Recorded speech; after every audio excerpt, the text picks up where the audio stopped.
Dialogic Disciple is an invitation to explore discipleship in dialogue with the world as disciples of the Word. Hello and welcome to another episode of the Dialogic Disciple podcast. My name is James Johnson and I am here with my co-host, Elizabeth Johnson. Elizabeth, I learned something this week What did you learn? I feel like I need to share with you. Oh, please do. Tree nut allergies are no joke. I'm glad that you have learned that now. After, 7 months, almost 8 months of being married to me? We had a... It's good. It's good that you know this. You went to lunch yesterday, and... I did. And I did not come back from lunch. Well... A rogue walnut derailed our date night. It did. It was very sad. Put us in the hospital for about 11 hours. Date night at Piedmont. I got to ride in my first ambulance. What a blast. There's all kinds of little cool compartments in those things for like medical supplies. Yeah. And you got pumped full of adrenaline. So much. 2 EpiPens. So many shots and things. They were, at some point, they stopped worrying about your allergy and they were like, okay, now we've loaded you full of adrenaline and we're going to have to watch you for a little bit to make sure your heart doesn't explode. Yeah. So, but here you are. You're fine. Everything in recovery. We're doing well. Doing well. No joke. I learned. So I knew this whole allergy thing could be pretty serious. What I did not know is that apparently it can get worse as you get older, not because of age, but because you stay away from the thing, the allergen. Right. And then your body just has absolutely no immunity against it. So we should give you a little bit of walnut every day. Well, apparently you can do this. I didn't know that you could go get treatment for this type, because I have, my response to tree nuts is anaphylaxis. Yeah. So I knew you could get allergy shots for more minor things like allergies and, seasonal. Things, well, you know what I mean? Like the stuff that's not going to kill you. It's not going to feel good. It feels like death sometimes. But it's not going to straight kill you in, a 10-hour span. Yeah. It'll kill you slowly over your lifetime. But, I thought allergy shots were for that kind of stuff. But apparently, under a high amount of supervision, you can go get dosed with little amounts of, that's one of the doctors was telling me. Yeah. He recommended the treatment so that it becomes less of an issue. So maybe you don't always end up in the ER when this happens. It was a good time though. All things considered, it was fun. Everyone was so nice to me. When they're trying to help you not die, people are so nice to you. It's not something you want to do, but it was not that big of a deal. I'll say, not for me anyway. I was just kind of. I would say that maybe it was a little bit of a deal.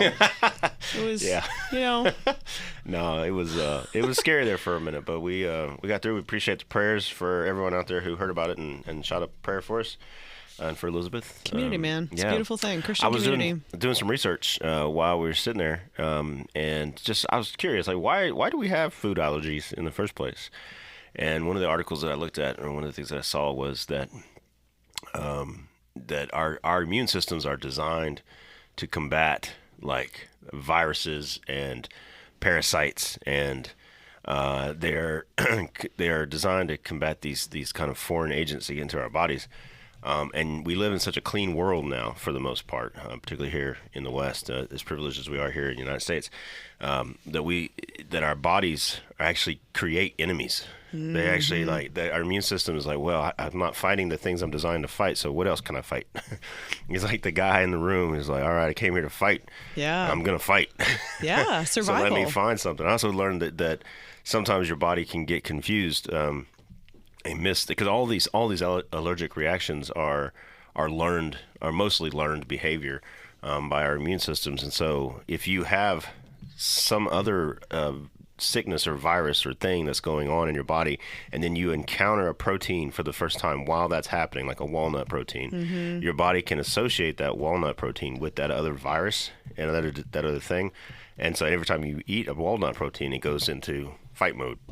That is so fast. Bodies are so fascinating. Bodies are fascinating. The thing that made me think when you were talking about that, and I have no basis for this, I've not done any research on it. It was just, I'm not a doctor, so take this with all the grains of salt. A whole jar of salt. A whole bottle of salt. All the disclaimers. There's a lot of similarities there as to how anxiety works. Yeah. Because anxiety is all about perceived threat. Yeah. And it's real. It's not to say that that's not real. It's all Right, very real. It's right. all happening. But I heard a speaker once, and I think we might have even talked about this on this podcast, talk about anxiety as a bear in the room, because our Yeah. bodies are meant to survive. Our brains are always trying to help us survive. Yeah. And, thousands of years ago, it was a literal bear Right, in the room. And we right. perceive a threat. That bear is going to attack me, and I got to do what I got to do to keep myself safe. It's fight or flight. Right. We don't live in a world most of the time where there's like bears coming at us, Not but our usually. brains, there's various things, the metaphorical bears in our life. Right. And it's can be the memory of a bear. You're talking about Yeah. anxiety related to trauma. Yeah. It can be a perceived bear. I think a bear is coming in the future. It can be, like I said, the memory of the bear. It's all these things. And so our body perceives, our brain perceives something as a threat, and it produces anxiety. So we're trying to deal Yeah. with the threat. It sends us into safety mode. Which is cool, and it's one of the things that helps me. You told me that before, and it's helped me in the sense that, like, when I feel anxiety coming on, or when I feel that kind of fight or flight feeling, the first thing that I try to remember is that this is my body trying to help me. Yes. Right? It's not trying to hurt me. It's not an enemy. Right. Your body's trying to once help I you. realize that my body and I are on the same team, Yeah. it's much easier to kind of deal with. It's much, yeah. And so, And I really appreciate that. It's so good. I had a therapist tell me that. Like, you can take that moment and you say, thank you, body. Thank you, brain. I'm grateful for what you're trying to do. I know you're trying to keep me safe right now, but I don't need you right now. Right. We're okay. Right. You're okay. We are all okay here. Everybody's good. Thank you. Calm down. So we're going to talk about today, we are going to spend a majority of our time talking about another learned behavior, and that is the behavior of joy and how joy functions in our life here on the third week of Advent. I do believe that joy is something that we learn. It's something that we I like practice, that. and it's I like that something a that lot. we get better at the more we practice it. And it's also a gift. I mean, it functions as a gift as well. It's a gift from the Lord, just like peace and hope and love and faith and all of these other things that we talk about during this season. But you said you wanted to start us off with a prayer. Yeah. So, excuse me. Yeah. So I came across this from Kate Bowler. She is a professor at Duke Divinity. Yeah, I know, Kate. Oh, do you? Yeah. Oh, cool. All right. There we go. It's all There we go. connected. All Yeah. these seminary people. Let's go. All right, here we go. Joy doesn't wait for the cleanup crew. It doesn't wait for the diagnosis to be resolved, or the relationship to mend, or the grief to loosen its grip. Joy shows up in the middle of things, the middle of exile, the middle of the mess, the middle of an unfinished world. And isn't that just like God? To send joy, not as a reward for resilience, but as a grace, a glimmer, a gift.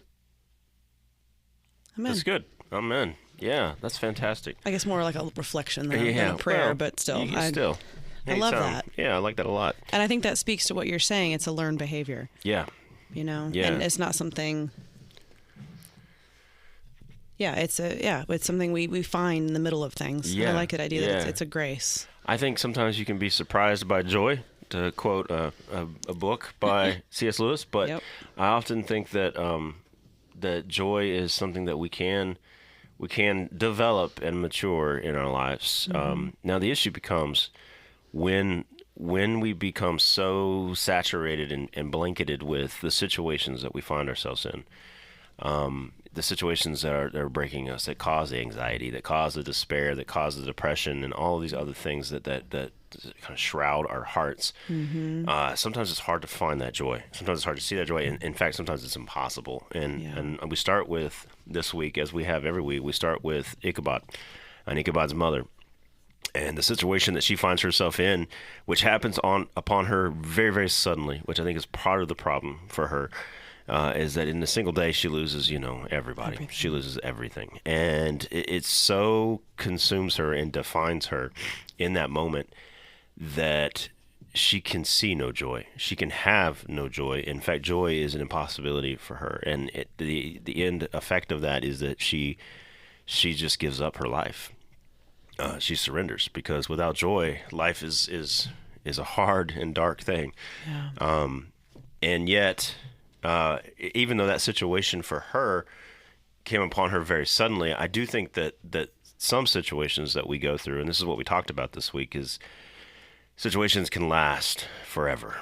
They can become part of who we are. They can become part of our identity. Sometimes they can become our complete identity. Some situations just linger on and on and on and on and day after day after day until finally they kind of fall into the background of our lives, and we don't even bother challenging them anymore. They're just part of who we are. They are who we are, and they color everything else that we see and everything else that's going on.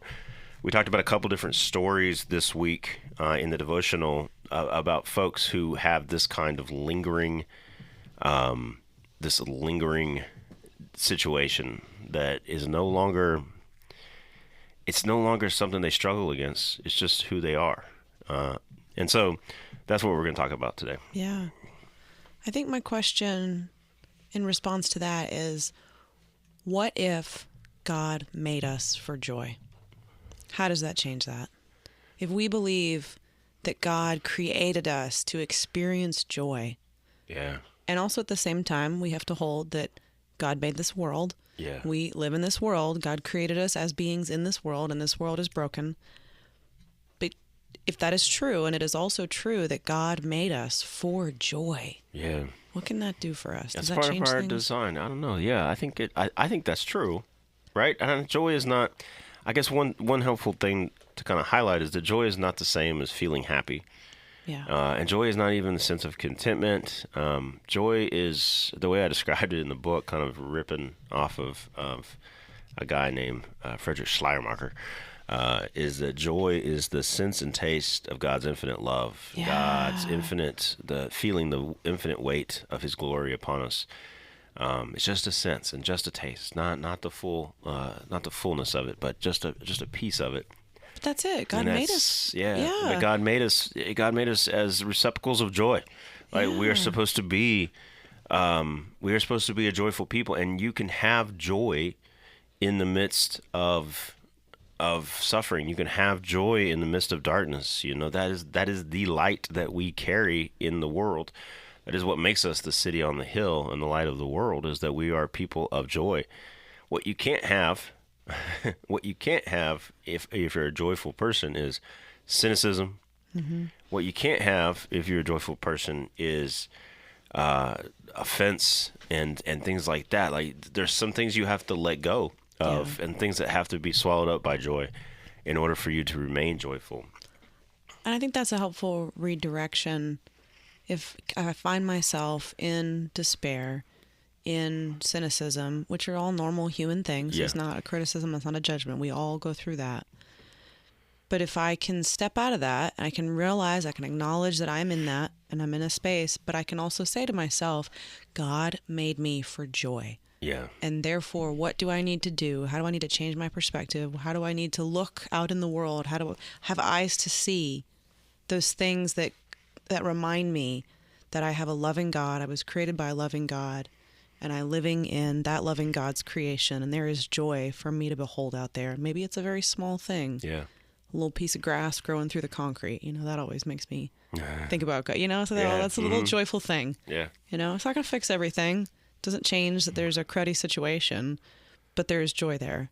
Yeah. That's cool. I like that a lot. That again, this is why I say that joy is something that we can learn and develop, because that takes work and discipline, Does, a right? lot of it.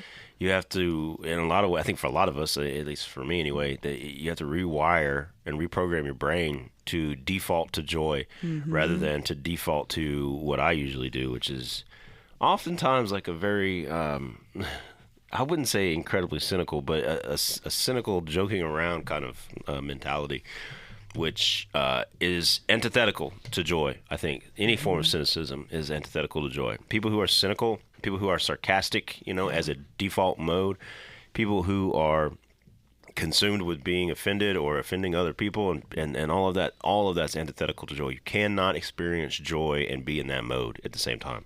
Yeah. I think they're mutually exclusive. Yeah. And we live in a very cynical world. You know, I think at one point we put into one of these devotionals a couple of years ago that I think the sin that consumes all of us more than any other sin right now in the world that we live in is the sin of cynicism. Yeah. Of not necessarily skepticism, but cynicism. You know, this kind of I think that's a huge problem for me. I'll admit that. Yeah, it's antithetical to everything that's good and true about our faith in Jesus Christ. I want to read you something else. Yeah. This is from Reverend Lizzie McManus Dial. Oh, I know Lizzie. No, I'm just kidding. I don't know her. She's less in your crowd, I think, than Kate Bowler. If God made us, all of us, with tummies and wrinkles and libido and hearts that break and burst with life, if God made us for joy, then imagine how joyful life with God could be. If we fully accept this godly delight, who might we become? Who are we already if we let ourselves meet ourselves without malice or intent to harm? What freedom is already here, and what might be even more beautiful than it already is? Wow. I like the idea of joy as embracing joy as freedom. Yeah. Freedom from that cynicism, freedom from the sin. If you want to talk about cynicism as sin, it's freedom from that, and that's what God's all about. I believe in a liberating God. I believe in a God that frees us from these things that choke us and chase us. And if cynicism is something like that, joy frees us from that, and we were created for joy. Yeah, I think that's. We talk about these situations that we get wrapped up in, I think, and really do like settle on us like a blanket, like a very thick and heavy blanket, and they completely block out the light and the joy, right, from our world, and we wear them around like clothes. We wear them around like they are who we are. And part of what's happening during the season of Advent, what's happening in the birth and life and death and resurrection of Jesus Christ is this is exactly what Jesus is offering as far as salvation goes.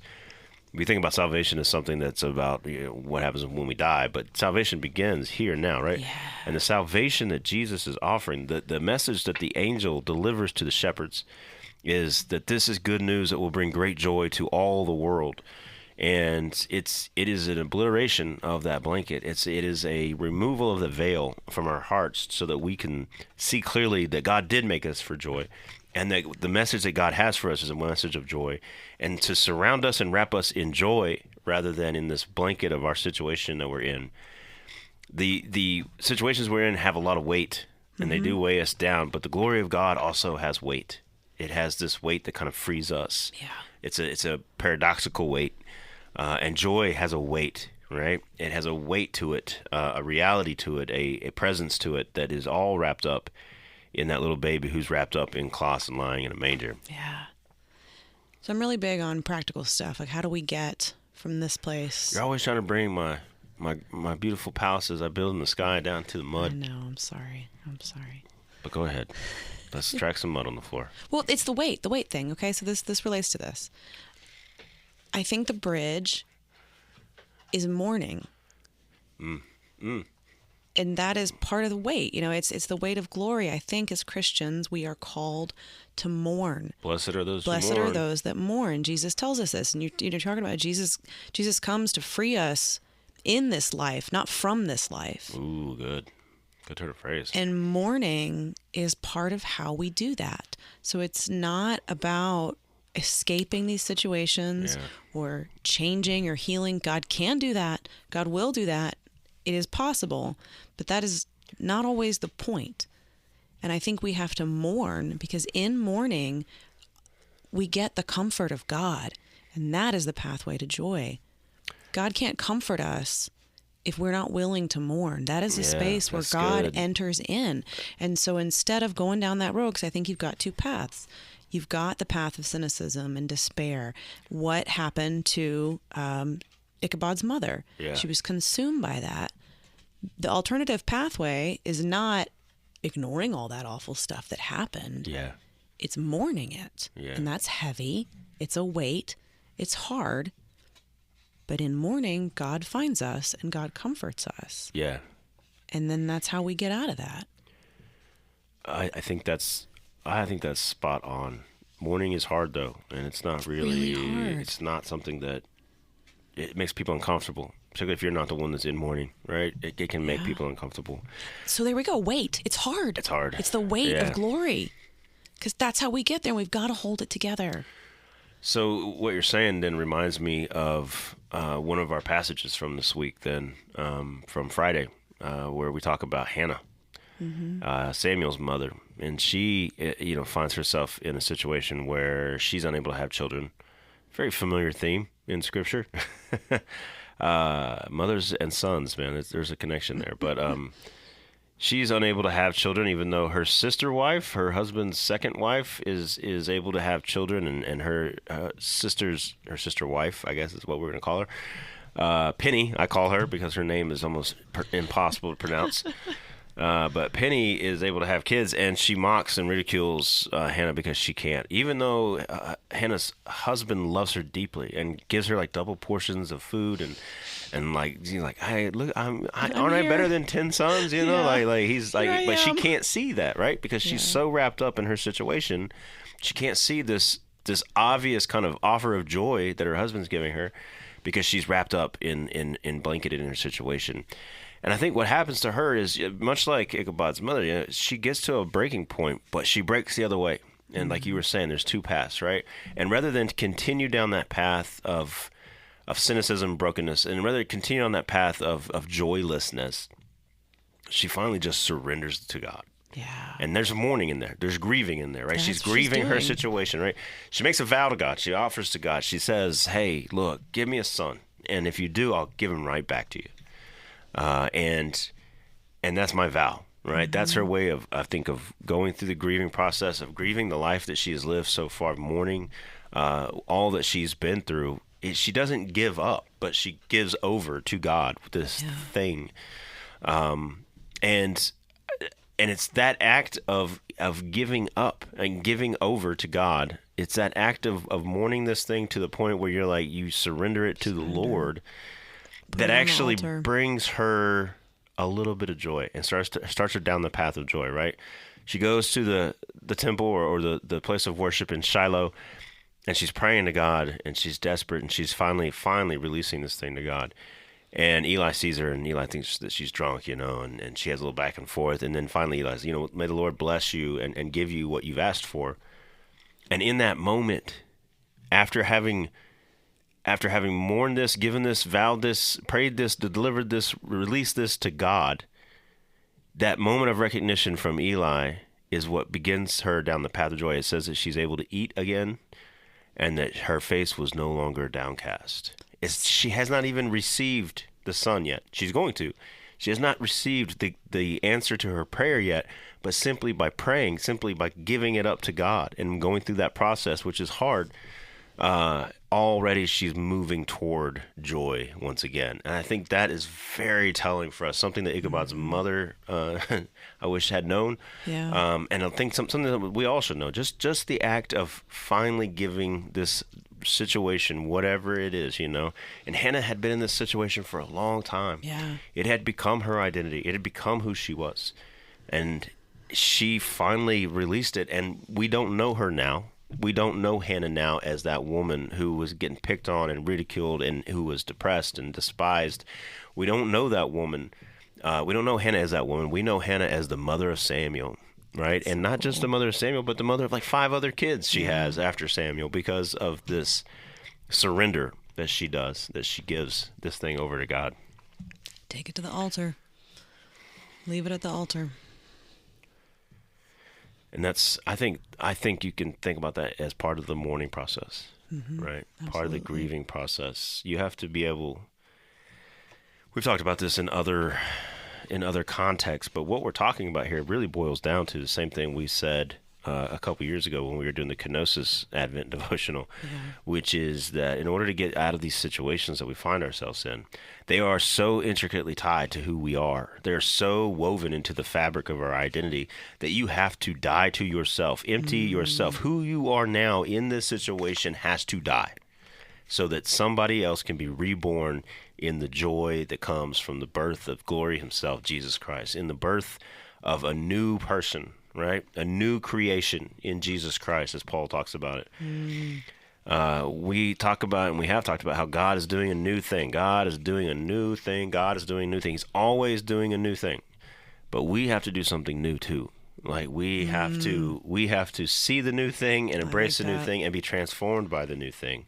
We participate. God We made us to participate. participate. I like that. There's no situation that God can't transform radically. There's no situation that God can't save us from or remove us from. But we have to be willing to completely surrender it. And a lot of times that means, I think every time, that means we have to die to ourselves, empty ourselves, become poor in spirit so that we can become true mourners, right? Yeah. And receive the new thing that God has done for us. And like we talked about last week, having eyes to see and being willing to perceive be open to the unexpected, that God's going to show up in an unexpected way. God may not always transform or show up in those situations the way we would like, or the way we had previously thought or expected. Right, the expectation. God's doing a new thing. God is doing a new thing. I want to kind of finish out our conversation today by talking about a passage that I could not figure out how to fit into into the devotional.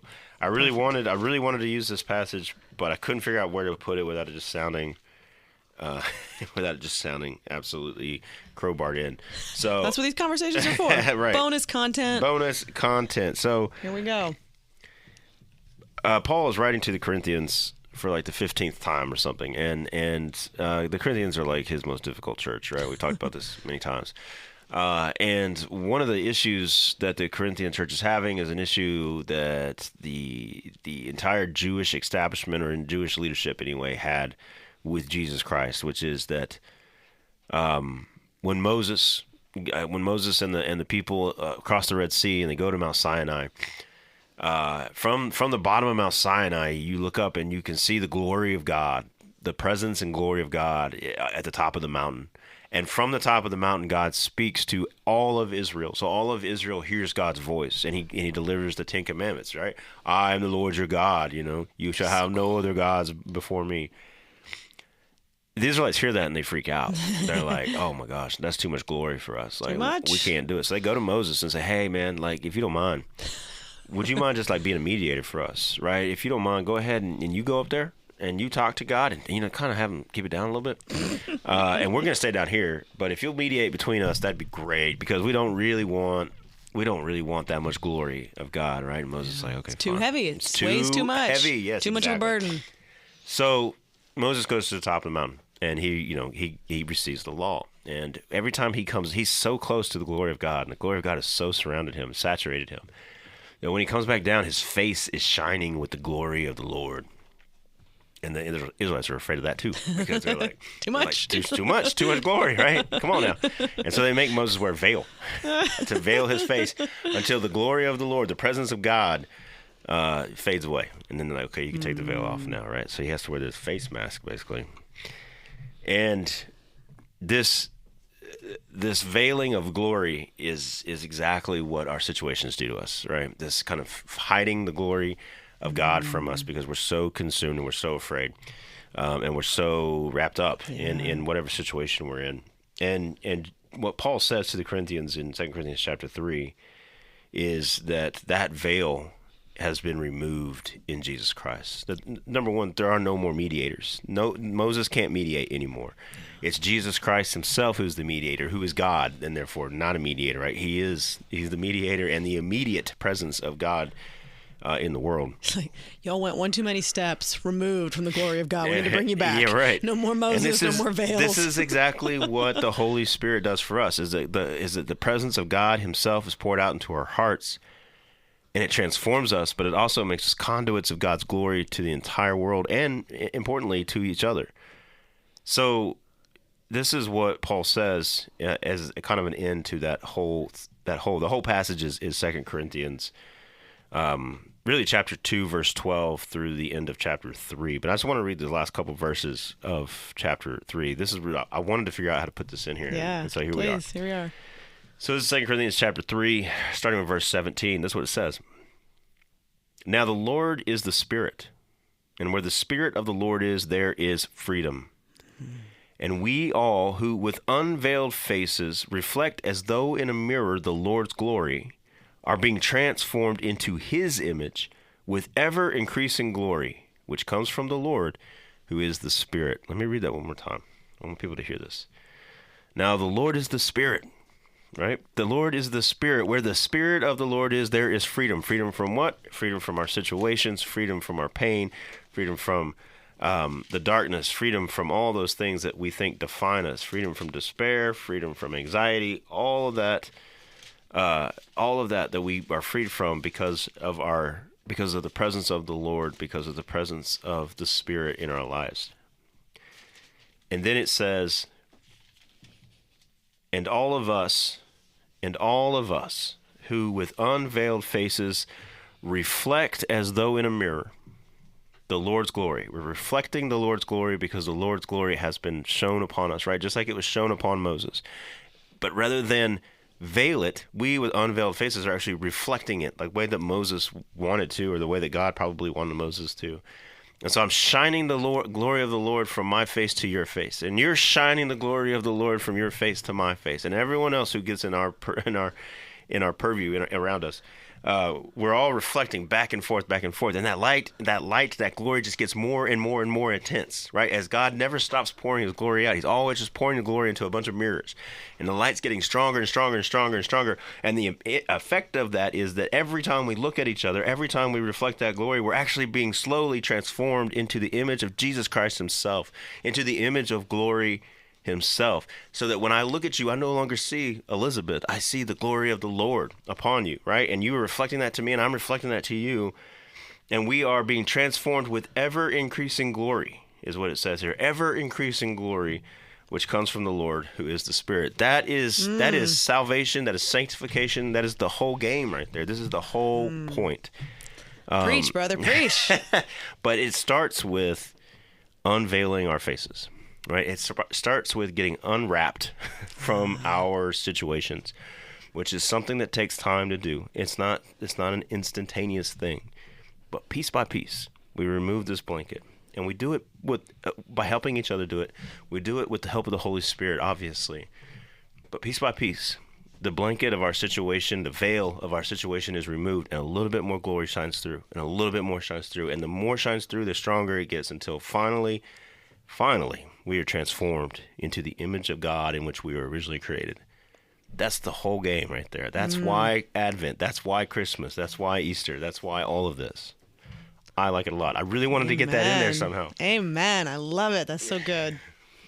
I think we'll end on that. Yes. Guys, thank you so much. It's Christmas week. We hope that you will have a fantastic Christmas. Keep in mind that we do have a ton of Christmas Eve services happening here at Northside Church, so come join us. Family services at 10, 12, 2, contemporary at 4, and traditional at 6. And, best part, nativity animals outside from 9:30 to, I think, 3 or 4. Double check. It's on the website. But yeah, nativity animals and Jesus. Absolutely. Come worship with us, It's going to be a friends. great Christmas. It's going to be, I'm looking forward to It's a Wonderful Life, 8 p.m. NBC. I think this is the 25th or 26th year I've done it in a row now. Nice. I'm looking forward to that, and looking forward to seeing all you guys on Christmas Eve. So you guys have a great Christmas, and I'll see you on Christmas Eve. Merry Christmas. And Happy New Year. Go enjoy.